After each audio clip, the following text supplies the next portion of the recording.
તો નમસ્કાર દર્શક મિત્રો, વિડીયોમાં તમારું સ્વાગત છે।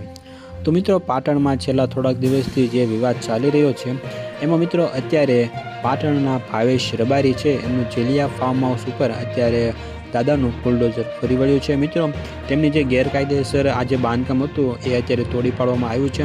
તો મિત્રો, તમને ખ્યાલ છે કે જે પાટણમાં જે ઘટના બની હતી એને લઈને ત્યાર પછી બંને પક્ષો વચ્ચે જે વિવાદ થયો હતો એમાં મિત્રો સૌપ્રથમ તો જ્યારે પોલીસે એક સરઘસ પણ કાઢ્યો હતો જેમાં કેટલાક આરોપીઓને પોલીસે જાહેરમાં તેમણે માર માર્યો હતો। જો કે મિત્રો, ત્યાર પછી સામા પક્ષે પણ અત્યારે જે ભાવેશ રબારી નામના જે વ્યક્તિ છે એમનું જે જેલિયા ફાર્મ હાઉસ છે એમની ઉપર અત્યારે બુલડોઝર ફેરવ્યું છે। એમની જે ફાર્મ હાઉસ હતું તે અત્યારે પોલીસે તોડી પાડ્યું છે। તો મિત્રો, આ સમગ્ર મામલે તમારું શું કહેવું છે તમે કોમેન્ટમાં અમને જરૂરથી જણાવજો।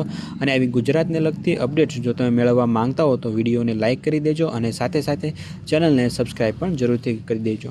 અને મિત્રો, એક ખાસ નોંધ કે અમે અહીં કોઈનો સપોર્ટ નથી કરતા અને કોઈનો વિરોધ પણ નથી કરતા, માત્ર ને માત્ર તમને અપડેટ્સ આપવાના હેતુથી આ વિડીયો બનાવવામાં આવેલો છે।